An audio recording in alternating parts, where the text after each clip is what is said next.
Pongan a un niño ante el video de la Odisea de los Lunis, que está en YouTube, y quedará fascinado. Pero resulta que para muchos Ulises tiene mala prensa. Deja ciego a un cíclope, engaña a una mujer, etc. Figúrense lo incorrecto de todo esto. El mal no hay solo que rechazarlo, afirman los bobos, sino también ignorarlo. Todo debe ser blandito, entrañable, sonrosado. Esto es bueno que se dé como complemento de lo otro y naturalmente. De todo debe haber y hubo siempre, pero como discurso infantil exclusivo y excluyente, acabará convirtiendo a millares de niños en irrecuperables pendejos ajenos al lado oscuro de la vida, al miedo, el dolor, la maldad y la muerte. El mundo es un lugar peligroso, regido por una naturaleza sin sentimientos y poblado por gente que a menudo es malvada. Ocultar a los niños que si pasean por el monte puede devorarlos un oso, es ponerlos indefensos y a merced del verdugo. Y nunca hubo tanto verdugo suelto e impune como ahora. Eso es de Arturo Pérez Reverte. Y él tiene la pluma, la boca o lo que sea repleto de razón. Señores, solo voy a decir eso. Señores, el Departamento General de Cultura del Ministerio de Educación le invita a nuestro recital popular este sábado 25 de septiembre a las 4 p.m. en el Parque de San Carlos. Para dicha actividad tendremos un programa variado donde se incluirá un intercambio de libros. Así que ya ustedes saben, hagan los aprestos, no hagan compromisos, junten los libritos que tengan, que quieran deshacerse de ellos por mucha lectura, alisten su bultico, ¿no? Del supermercado, de una mochila, lo que sea que tengan viejo que sirva para empacar, y encamínense para allí, que allí les estará esperando Natacha Valle, la poeta portentosa de la zona colonial y de esos predios, y la gestora cultural del libro y la lectura del Ministerio de Educación, más preciso, para afirmar, apuntalar su cargo, ¿verdad? Y ahí ella les estará esperando a ustedes para pasarla bien en esa tarde, el 25 de septiembre a las 4 de la tarde en el Parque de San Carlos. Si tienen los poemas de Natacha Valle, ya eso es seguro que será un éxito, así que ya saben ustedes. Entonces yo quiero leer una frase que leí hoy, que me hizo pensar que bueno, que si él hubiera sabido, si él hubiera visto el panorama, quizá hubiera acelerado su proceso de muerte, por no decir que se hubiera matado. Miguel de Unamuno, el gran don Miguel de Unamuno, a mí me gusta decirle don, porque lo respeto muchísimo. Él dice: la libertad no es un estado, sino un proceso. Solo el que sabe es libre, y más libre el que más sabe. Solo la cultura da libertad. No proclaméis la libertad de volar, sino dad alas. No la de pensar, sino dad pensamientos. La libertad que hay que dar al pueblo es la cultura. Bueno, qué bien está todo eso. Señores, esto es Bao Radio, el programa de Micaela Tolentino y un servidor, Rubén Lamarche, por Quisqueya FM. Nosotros hoy tenemos una jornada bastante interesante, porque de vez en cuando y de cuando en vez entrevistamos a gente de buen decir. Hoy le ha tocado el turno a Reinaldo.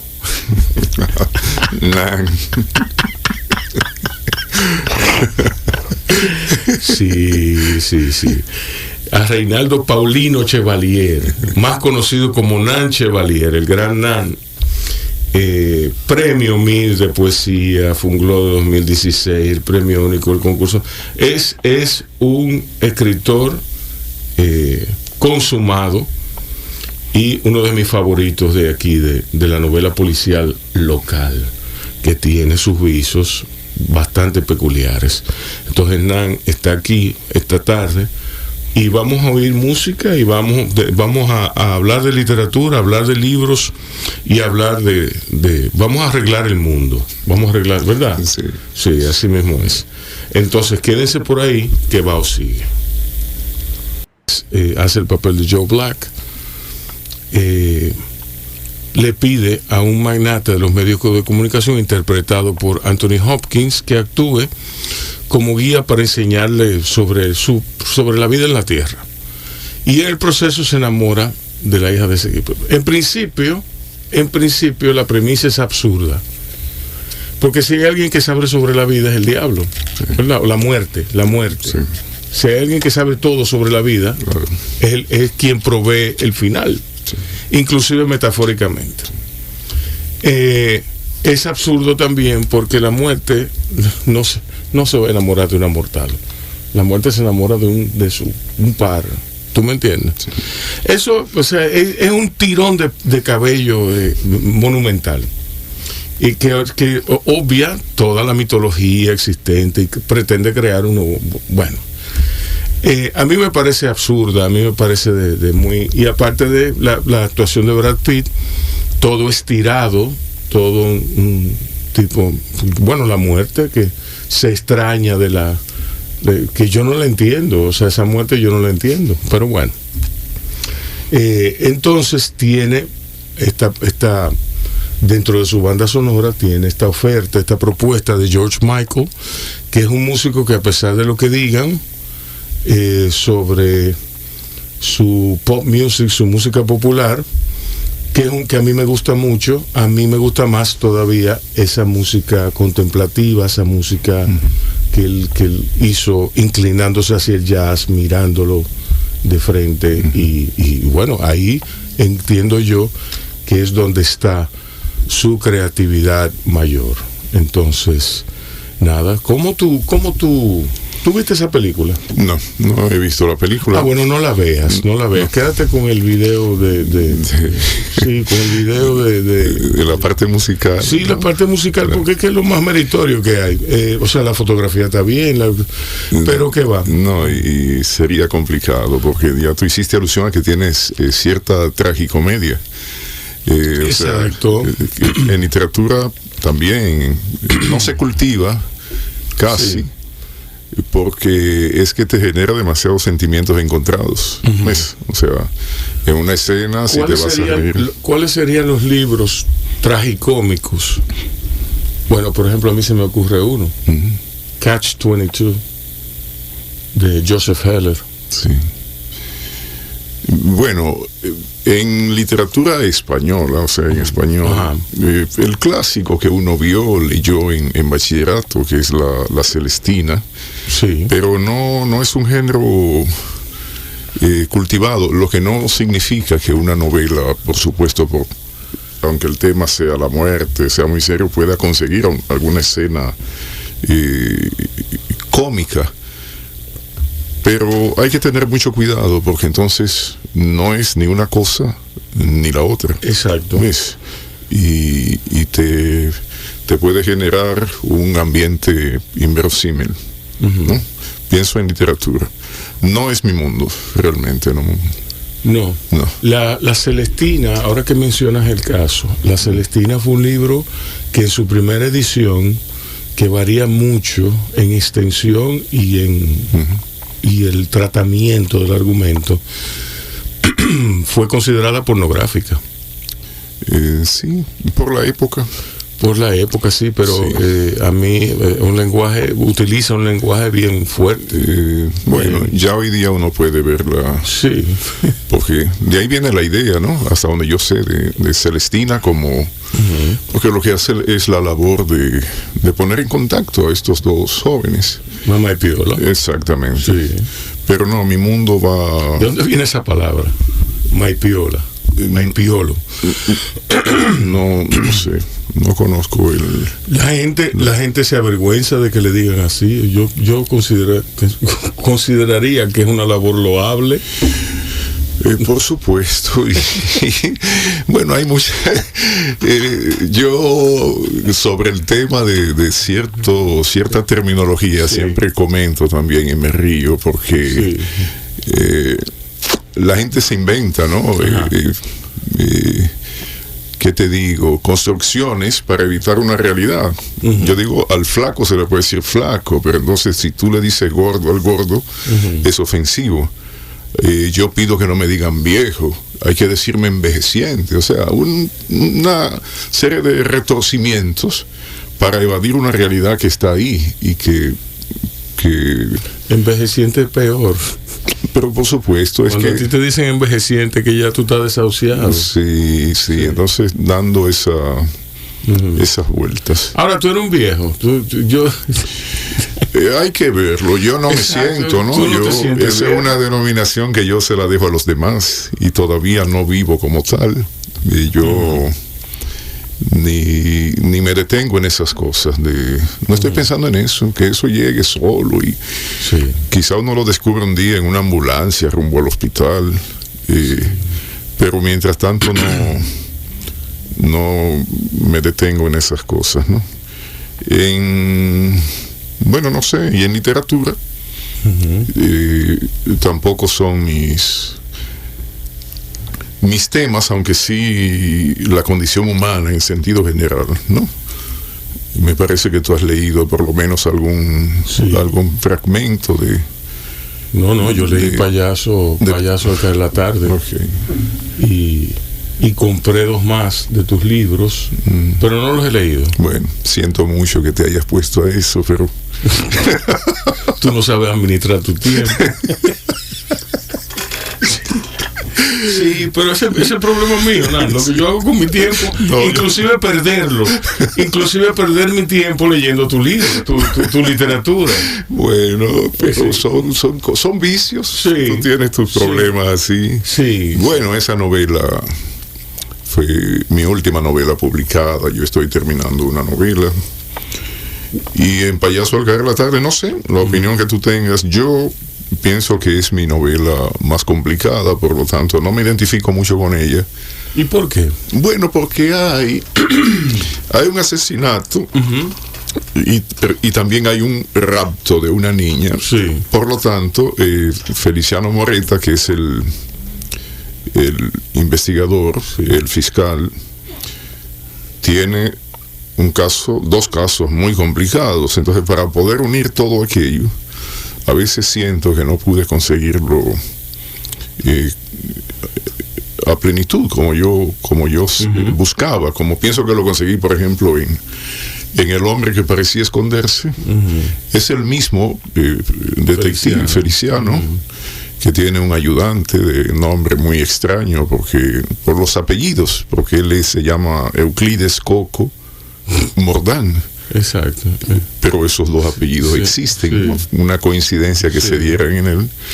Entonces, Euclides siempre está tratando de serrucharle el palo, ¿no?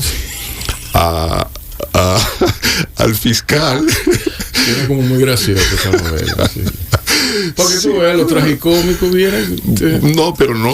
A lo mejor si tú lo intentas, no te sale. No, bueno, tú sabes que el objetivo, en mi caso, uno nunca sabe si lo consigue, es novela negra, ¿no? En esas 2. Y está ese bajo mundo. Sí. Las imperfecciones, como debe ser, de Feliciano, un ser muy acomplejado y con muchos prejuicios. Por ejemplo, en Payaso al caer la tarde, el sospechoso más fuerte es Montpellier, que es un intelectual haitiano, y ante todo es sospechoso, uno creo que lo percibe por sus orígenes. Eso es lo que lo hace más sospechoso ante Feliciano. Y a veces Feliciano es un perverso, porque él en su oficina investiga, pero entonces tiene un espejo estratégicamente situado y donde él puede chequear la fisonomía de las mujeres que él investiga. Bueno, es un tipo muy propio de novela negra. Sí, yo creo que lo intento ahí. Pero ¿cómo tú te haces para crear el personaje que es itinerante, que vuelve y vuelve en tus novelas, con todo y la referencia al doctor Joaquín Balaguer?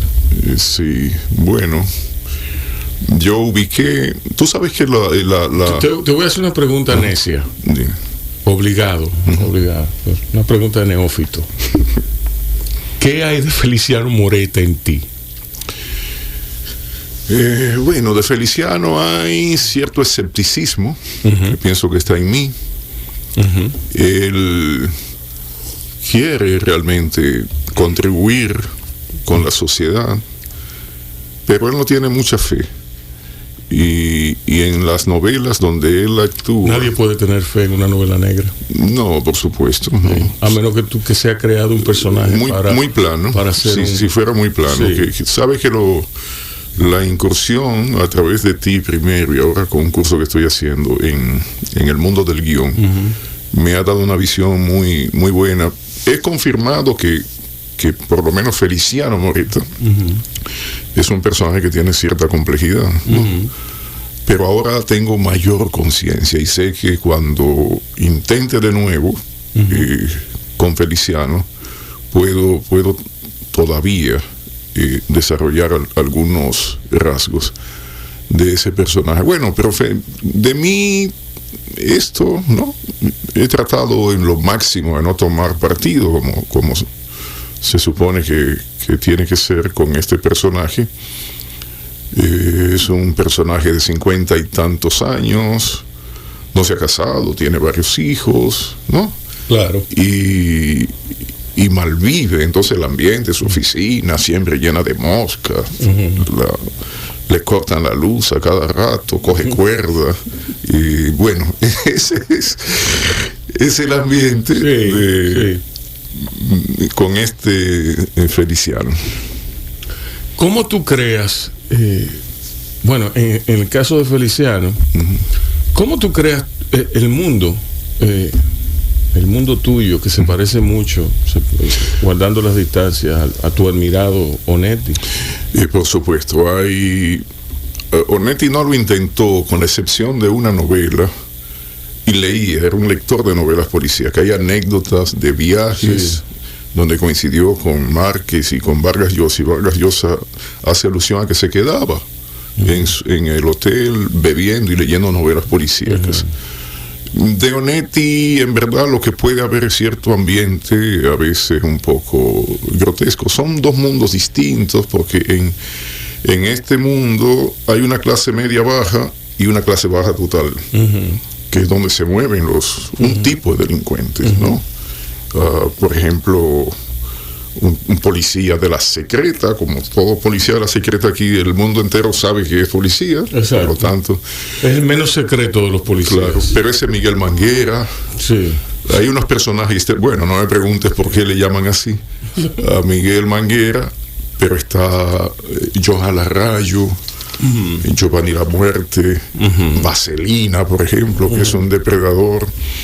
Y a todo esto se enfrenta Feliciano. Ese es el mundo.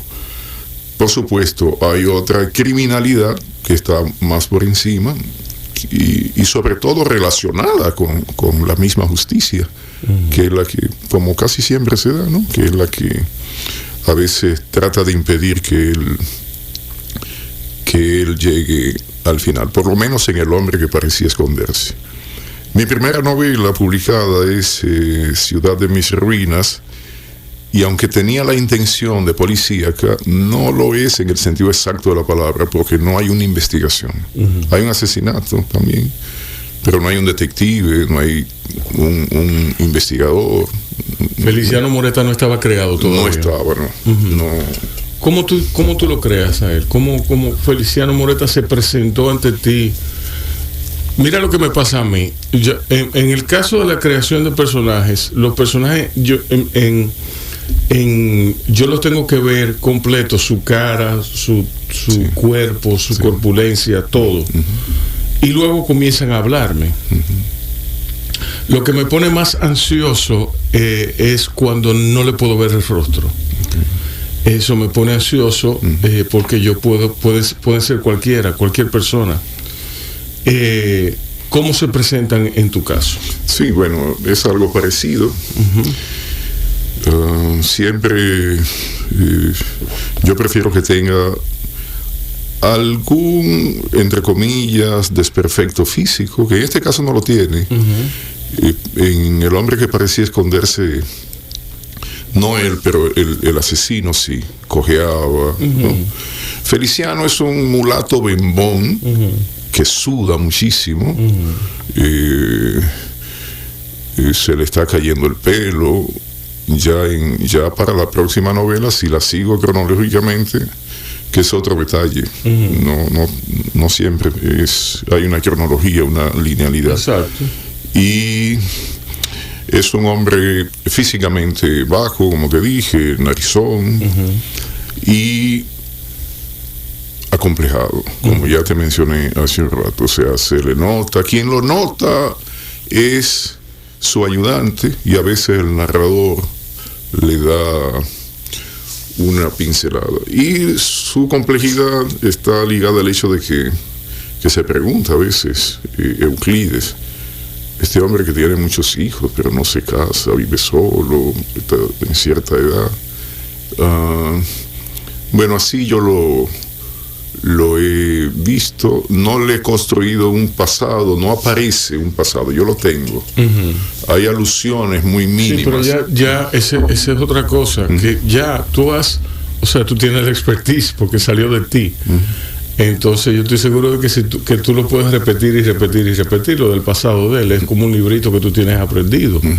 No es como el ejercicio de un guionista que tiene que escribir eso, tiene que escribir the backstory, tiene que escribir todo lo concerniente a cómo se viste, cómo camina, cómo es, el colegio al que fue, todo eso. Sí. Aunque no lo presente nunca, aunque eso no lo entiende. Sí. No, pero hay muchos detalles de él.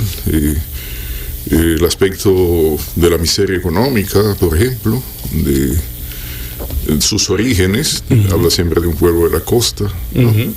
Y bueno, y así, vestido muy pobremente y todo, pero que él asume, él no tiene problema con eso, no tiene aspiraciones económicas, muy diferente de su ayudante, su au pair, que es Euclides, sí, que en la última novela estaba tomando un curso, una maestría, pero estaba haciendo diligencia a ver si lo puede partir, porque el otro sí tiene aspiraciones de ser político y cosas, y de venderse. La justicia no le importa nada de eso. No hay escrúpulos.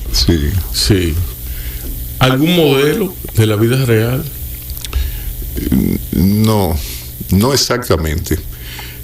Bueno, Feliciano es, en el aspecto físico, es una mezcla en el aspecto físico de un psiquiatra que está en mi primera novela, que es el Doctor de Luna, así se llama. Y ese psiquiatra era una persona que yo conocí en la vida real, no en los sueños, que andaba en la zona universitaria cuando yo estudiaba. Y no sé, yo sé que hasta Tony Raful me parece que escribió alguna vez en el listín sobre él, y yo no sabía nada de eso. Yo sé en qué escritor dominicano era un poeta. Tú te basaste para Feliciano. Sí. ¿En cuál? Yo no te voy a decir. En el área no te voy a decir. Entonces sería demasiado, sobre todo porque el tipo está fallecido, ¿tú me entiendes? No se habla mal de la gente. Yo no sé por qué, pero parece, eso es un miedo que hay que conjurar, el miedo a hablar mal de los fallecidos, pero está bien, yo en eso me anoto ahí en la cultura mainstream. Yo te voy a decir después. Vamos a una pausa y seguimos hablando de la construcción de personajes y la intimidad de un escritor con Nanche Valier, ¿verdad? Yo empecé hablando de guión, está Nanche Valier aquí, un tipo que coquetea con el guión, que es un literato consumado, que nos honra con su presencia. Entonces, naturalmente, como que se cae de la mata que ya hay que poner, ¿verdad? La música de películas. Entonces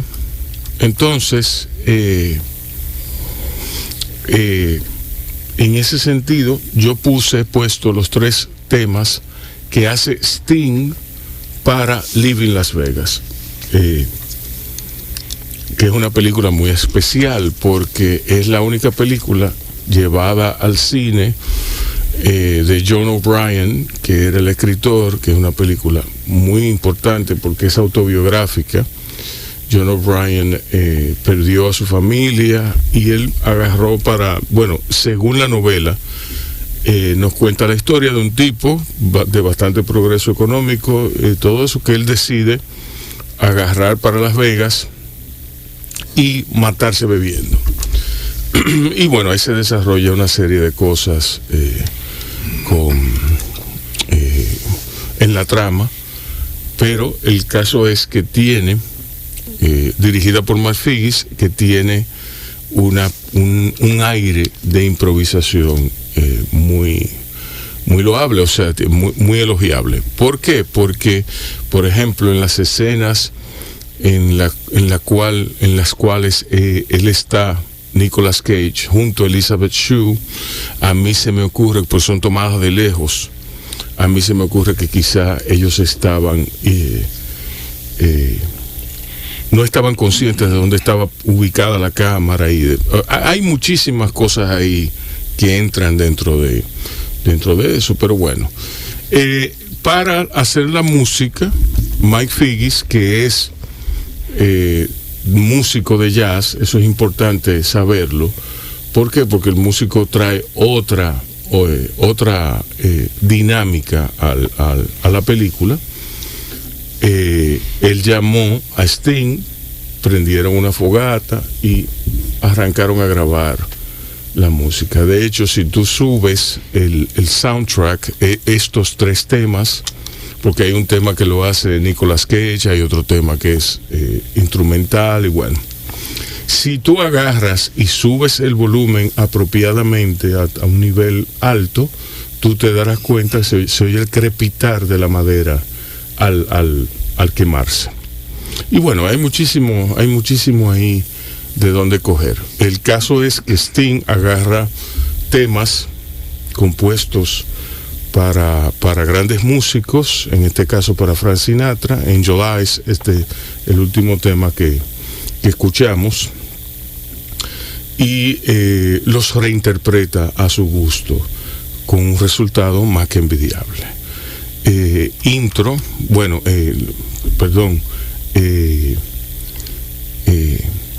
bueno, el tema de la intro es el primer tema que escuchamos, y luego Angel Eyes, y escuchamos entonces no son temas originales. El caso es que es una gran película. Nicolas Cage ganó el Oscar por ella, y bueno, no es que eso signifique nada. De hecho, para mí es un actor muy bueno, pero muy sobrevalorado también. Y bueno, entonces vamos a oír ahora la introducción de 12 monos para cerrar con esto que tenemos entre manos hoy. Pues es el guionista de obras maestras como Blade Runner, bueno, él y Hampton Fancher. Hampton Fancher es el único de esa mutual que está presente en 2049, en Blade Runner 2049. El caso es que David Peoples es el guionista junto con su esposa, no recuerdo cómo se llama, y no estoy disminuyendo la labor de la esposa, sí, que quede claro.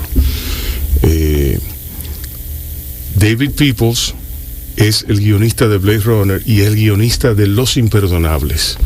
O sea que ahí tú tienes mucho de donde coger. Entonces, Terry Gilliam es el director de 12 monos, que es también el director de...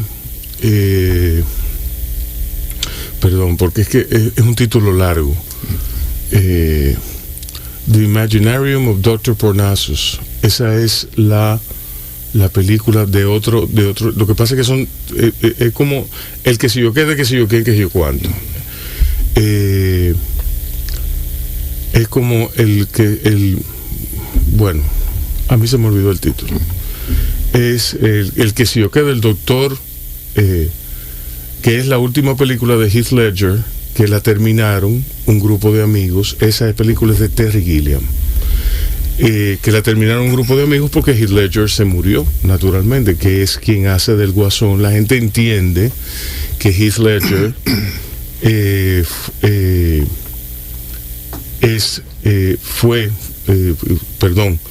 que Heath Ledger cometió el bárbaro acto de suicidarse porque por las exigencias que tenía el personaje del Guasón sobre él. Pero no fue nada de eso, fue una historia muy personal que involucra a su hija, involucra su divorcio, involucra a todo lo que... ¿tú me entiendes? Entonces, él había hecho el Guasón ya se había estrenado, él estaba en el medio de la filmación de esta película, que no me acuerdo, ahora se me olvidó. Era Mr. Magorium, algo con Mr. Magorium. Pero bueno, el caso es que en esta película, en 12 monos, nos habla del virus que mata a 5.000 millones de personas en el 97. Sí, hombre, sí. Eso, el cine y la literatura han hecho muchísimo por suponer futuros plausibles. Sí. Sí, bueno, en cuanto al Guasón, que habíamos comentado, ¿no? Fuera del aire, es un personaje realmente complejo. A mí me ha encantado verlo ahora con otros ojos también, porque de eso se trata. Y como te comenté en algún momento, si en algo la elaboración de guiones puede ayudar a un escritor, es precisamente en la conciencia de evitar el personaje plano. A menos que tú lo busques, porque hay un personaje que pueda ser esos personajes secundarios o complementarios. Pero en la buena literatura, siempre el personaje debe tener alguna profundidad, que es algo que en las clases de literatura en las universidades a veces no se le explica muy bien a un estudiante. Se le dice, no leas tal autor. Yo te puedo mencionar algunos, pero no quiero hacerle publicidad a los que siempre se dice que se leen mucho en este país. Yo te voy a decir algo más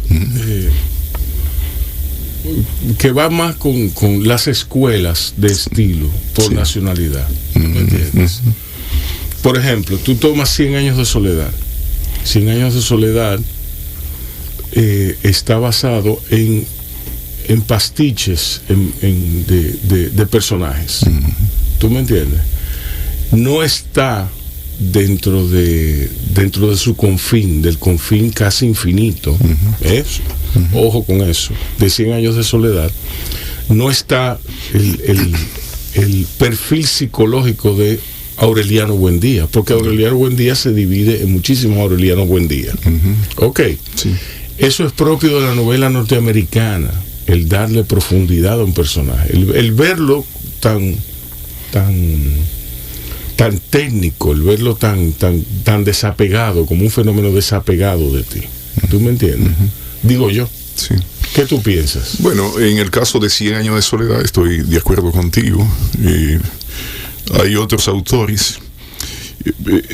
A mí se me queda la novela, el cuento, más, casi siempre más por el personaje, más allá de lo que pueda suceder. Entonces, en América Latina hay buenos casos, y no necesariamente de novelas psicológicas, que a veces sí tienen un trasfondo psicológico, pero cuando tú piensas en Juan Pablo Castel, el protagonista del Túnel, tú tienes un personaje ahí envidiable, un ser complejo, ¿no? Lleno de contradicciones. Y el caso que especial, ¿no? Para mí también de Onetti, que tiene un personaje, porque Onetti construye una saga alrededor de Santa María. Y quien está de trasfondo es un escritor norteamericano, el que ejerce más influencia en todo el boom, que es William Faulkner, que fue guionista además. Exacto. ¿No? Que yo no sé qué película allá en Puerto Plata fue de las que vimos, y que el guionista era William Faulkner. Fue el Halcón Maltés. Ok. Entonces, hay algunos casos, como ese Larsen o Junta Cadáveres. Es un protagonista que aparece en muchas novelas de Onetti, y es un hombre desencantado de la vida, es un existencialista. Y bueno, es un ser tan complejo que su proyecto en la vida era fundar el prostíbulo perfecto. ¿Ves? Y consigue. Muy interesante. Sí, en esa novela que se llama así, Junta Cadáveres, incluso él llega y avanza y lo hace. Tiene que sobornar, como siempre, a las autoridades, pero el presupuesto le... ¿Y qué entraría dentro de un prostíbulo perfecto? Bueno, a él le llaman Junta Cadáveres precisamente por esa empresa, porque el presupuesto se le agota, y las cortesanas eran de tan mala calidad y estaban tan desnutridas, que entonces decían que él reunía cadáveres. Pero él, bueno, ¿qué incluía? Debía tener un piano. Bueno, no tuvo el piano. Después de una entrevista se le dijo, Onetti, que siempre estaba en entrevista fumando y tomando, y a veces acostado. Las últimas las dio en su habitación, y con un revólver ahí. Que no sería el único. No. Y entonces no. Él estaba obsesionado con las armas, ¿no? Él, según tengo, a lo mejor son ocurrencias mías. Él tiene esa visión, porque no fue una pose lo de él. Fue un hombre que vivió bajo esa influencia existencialista de escéptico, y por eso el personaje Larsen o Junta Cadáveres es tan complejo. Y este hombre se pasa la vida aspirando. Por ejemplo, en la novela El Astillero, a él lo contratan para administrar algo que todo el mundo sabe en el pueblo que ha quebrado hace tiempo, pero él acepta. Él acepta, y a los 7 meses que no le han pagado, se va con un revólver a donde Jeremías Petrus se asusta. Dice, ¿quién lo dejó pasar con esa arma? Dice, no, vamos a hablar de negocio. Y hablan que no le han pagado. Entonces Petrus dice, bueno, pero no te hemos pagado, pero vamos a llegar a un acuerdo, vamos a aumentarte el sueldo. En fin. Y lo del prostíbulo perfecto es porque es como una metáfora de la vida en esa novela. Es una visión. Y es la concepción de ese autor sobre la vida, sobre el amor, digamos sobre... Es muy fuerte lo que voy a decir, pero es onetiano, que es esa gran institución económica que es el matrimonio. ¿Ves? Y entonces él trabaja esos temas, y se refiere de manera no directa a la idea de que el amor más problemas económicos siempre va a generar un monstruo, un delicioso desastre, como dice Cioran, a quien él no creo que haya que leyera, pero tiene la misma visión de Cioran cuando Cioran dice que el amor es un pacto tácito entre dos desdichados que deciden alabarse mutuamente. Y bueno, esa es la visión que está en Onetti. Y en esa novela, volviendo al punto de partida de estas palabras, es que él trabaja y consigue la creación del prostíbulo, pero el pueblo lo expulsa. Entonces, para mí su mejor novela es la siguiente, aunque la publicó antes, que fue esa que mencioné, El Astillero, porque ya él viene de vuelta de la vida. ¿No? Viene, lo han expulsado y vuelve a Santa María, al pueblo, y es un hombre maduro que ya está esperando la muerte. O sea, no porque fuera un viejo en el sentido exacto, sino porque ya él está desconectado del mundo. Sin embargo, resulta él, que es un hombre físicamente gordito, que ya está muy... no tiene dinero, y alguien le observa un día, y creo que te lo comenté una vez en una actividad que estuvimos, que es la frase que guía mi vida, que está en la novela El Astillero, que es: cuando él consigue entrar a la casa de Petrus, a la casa, el que lo había contratado, porque él estaba enamorado de la hija de Petrus, que era una muchacha que tenía ciertas limitaciones intelectuales, ¿no? Para no usar palabras muy fuertes. Pero evidentemente él entra por el patio, y con quien termina sosteniendo una relación es con la empleada de la casa, ¿no? Y bueno, hay una escena grotesca que es típica de él, que no puedo describir porque realmente son escenas cuando dos enamorados se besan. Eso a veces puede ser hasta medio asqueante con la descripción que él hace. En fin, el asunto es que alguien le observa el éxito que él había tenido a pesar de sus limitaciones y todo con las mujeres. Entonces ahí viene la frase. Él se queda pensativo, ¿no? Y para sí mismo dice: y yo solo gasté tiempo y paciencia. ¿No? Esa es la frase de mi vida. Sí. De mi vida. Sí. ¿Qué? Onetti tiene un lugar especial dentro de todo el catálogo del boom. De hecho, yo lo sacaría a él. Yo lo excluiría. Inclusive frente a un escritor de la estatura de José Donoso, que es parte del boom. Sí.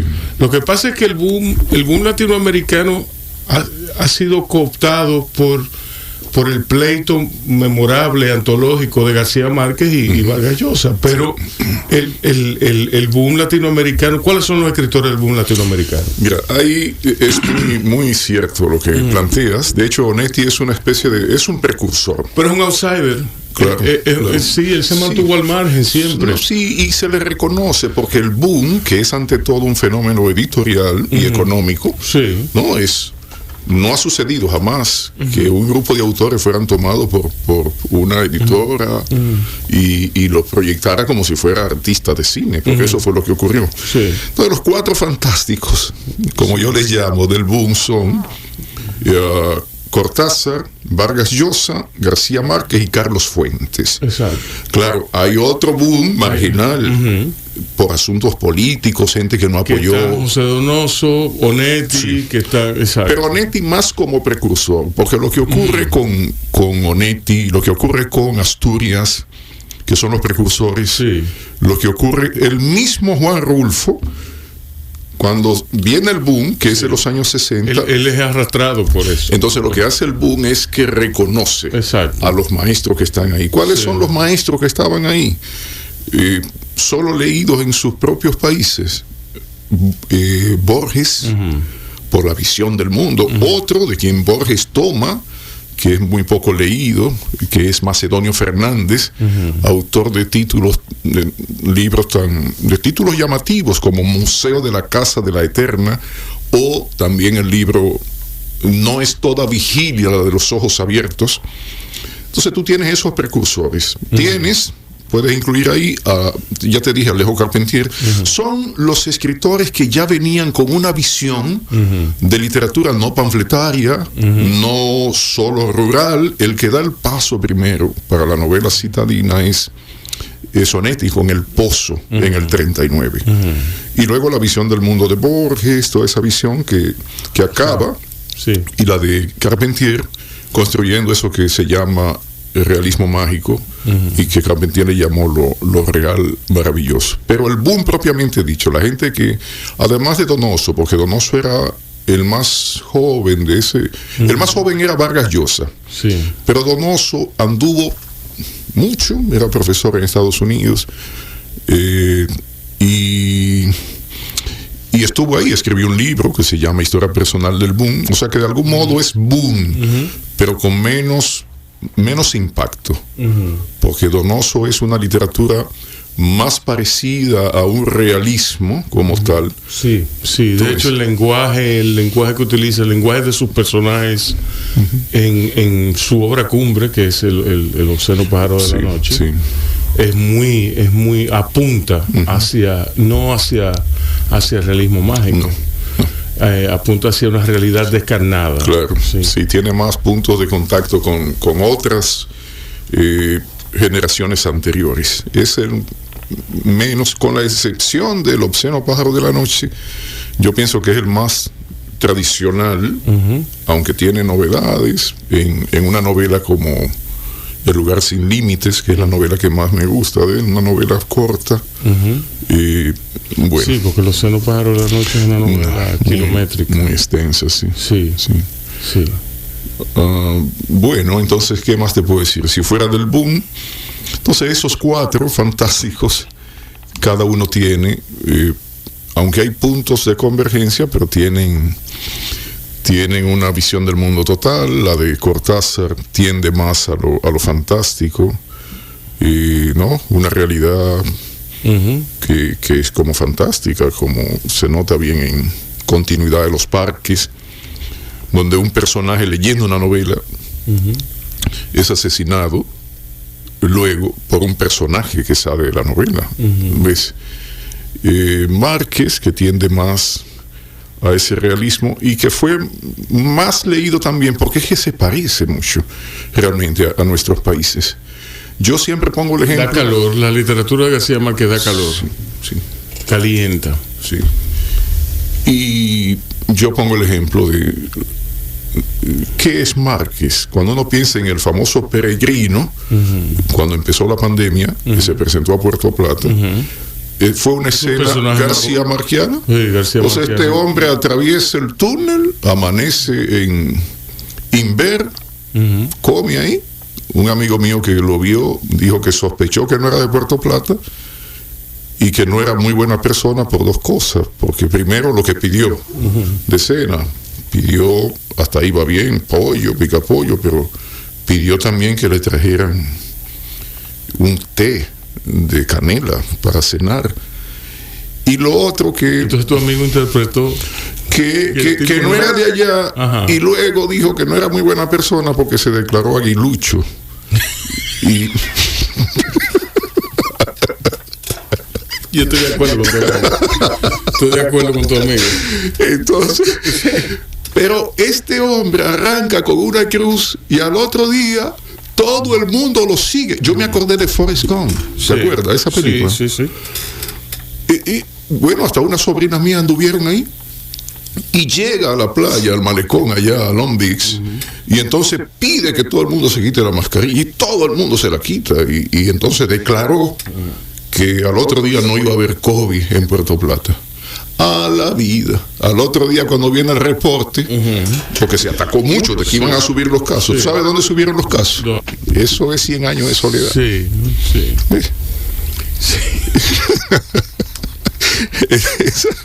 Qué bien que tú tengas esa visión del señor Peregrino. Pero mira, el boom así mismo terminó. O sea, nadie. ¿Cuáles son los escritores que con mayor ahínco le han dado continuidad al boom? Sí. Vino. Bueno, está el caso de Isabel Allende, claro, que es muy peculiar, porque Isabel Allende se parece mucho estilísticamente a García Márquez. Cierto, sí. Yo digo que es García Márquez con senos. Sí, vino. Los estudiosos le han llamado post-boom a esto. Algunos lo han usado una denominación que parece casi como si fuera un conjunto típico, que es el boom junior, Entonces ahí están. Es algo curioso porque es con el post-boom donde aparecen ya algunas mujeres a tener la preeminencia en la literatura latinoamericana. Pero ese post-boom incluye, además de Allende, a Montero en Puerto Rico, incluye algunos autores que es una cosa trágica, ¿no?, de la vida, porque varios que murieron en la primera oleada del SIDA. Es un dato. Severo Sarduy, autor de Donde son los cantantes de Cuba, y de Cobra, qué sé yo, una cosa bien interesante, que cae nieve en La Habana, esa cosa. Ahí está Reinaldo Arenas, de Cuba también. De Cuba, muerto. Manuel Puig, el autor de Boquitas Pintadas, basada en un tango de Gardel, ¿no? Sí. El que dice: deliciosas criaturas perfumadas, quiero el beso de sus boquitas pintadas. Trágicas muñecas del olvido y el placer, quiero su alegría como un cascabel. Entonces Puig es el autor del beso de la mujer araña. Sí. Manuel Puig, que fue llevado después al cine. Que dicho sea de paso, tú tienes tres realidades ahí muy latentes. Son tres homosexuales. Claro, sí, claro. Severo Sarduy, claro. Reinaldo Arenas y Manuel Puig. Sí, porque la promiscuidad, para llamarle así, no tiene que ser promiscuo, pero tú sabes que al principio se pensaba que era una enfermedad y hubo suicidios de homosexuales, pero ellos tenían en común esa vida. Otro autor es el puertorriqueño Luis Rafael Sánchez, autor de, por ejemplo, La guaracha del macho Camacho. La vida es una cosa fenomenal, lo mismo para el de adelante que para el de atrás. Una novela de título larguísimo. Y que estuvo aquí, en algún momento la UAS le hizo un reconocimiento. Ese es el post-boom. En República Dominicana, volviendo por un momento atrás al boom, por el cerco, el aislamiento, no se le reconoció en su justa dimensión a dos, para mí son los dos grandes conectados con el boom. Y sobre todo ella, que es Aída Cartagena Portalatín, con una novela que se llama Escalera para Electra. Sí, que es fabulosa. Óyeme, fue finalista del premio Seix Barral, y quien le gana es El obsceno pájaro de la noche, de José Donoso. Y el otro autor que tiene ese contacto, pero que no se nota en todas sus novelas, sino solo en algunas, es don Marcio Veloz Magiolo. En novelas sobre todo como Los Ángeles de Hueso. Ahí es una novela típica del boom, de la parte experimental del boom. ¿Lo ves? Y luego... No, pero la estructura de Escalera para Electra es una cosa sobrecogedora. A mí me dio... Yo francamente, mi libro... yo estaba escribiendo mi libro, no tenía tan buen ritmo. Cuando leí esa novela, cuando la agarré y la terminé, el libro cayó en una nada, porque me dio una envidia. Eso es envidiable, una cosa, yo quise, y tan simple. Tan simple. Ella lo hace parecer fácil, pero no lo es. Sí, Aída Cartagena Portalatín, que tiene su legado en Rita Indiana Hernández. Tiene un legado más que evidente en Rita Indiana. Es una de las mejores escritoras de Latinoamérica. Sí, por supuesto. Así es. Y bueno, de Joyce, y un poco también de Marcel Proust, pero el que ejerce la mayor influencia es William Faulkner. Entonces tú lo vas a tener, el que saca más ventaja palpable, o sea, que se ve en sus novelas, en la estrategia, es Vargas Llosa. La Casa Verde es un portento de novela. Claro. A mí no me gusta tanto el resto. Sí, yo prefiero La Ciudad y los Perros, su primera novela. Yo tuve la oportunidad de hacer tesis sobre Vargas Llosa, de licenciatura, y fue sobre los primeros libros, que son La Casa Verde, La Ciudad de los Perros, Los Jefes y Los Cachorros, que se publican, son cuentos. Pero la que de esa me dio más lucha leer La Casa Verde, porque es todo un experimento estilístico, ¿no? Y es un laboratorio para jóvenes escritores. Si quieren la parte técnica, porque en lo otro no, su mundo me parece a veces frío, hay poco humor, casi no hay humor por ningún lado. Debe ser una persona, estoy seguro, bastante aburrido. Que no se ríe mucho. No, muy sistemático. Todavía hoy se levanta igual a escribir de madrugada y dura como 4 horas y así va a morir. Pero a mí me conmueven más otros mundos, porque él, en el afán de la violencia social, en casi todo, con la excepción, porque él tiene 2 novelas que son de contenido erótico, Los cuadernos de Don Rigoberto, por ejemplo, que ahí hay un giro total en su literatura, pero en sentido general son, qué sé yo, como muy montadas. Es como la perfección del tipo que sabe. Tú le ves refajo. Exactamente. Así es. Señores, vamos a oír de Bernard Herrmann, el músico que fue llamado por Martin Scorsese para musicalizar su obra Taxi Driver, pero él fue también el que musicalizó para Brian De Palma Obsesión, y musicalizó muchas películas de Alfred Hitchcock, que es por lo que últimamente lo jalan estos 2 directores para musicalizar sus películas. Entonces vamos a escuchar el tema de introducción de Taxi Driver.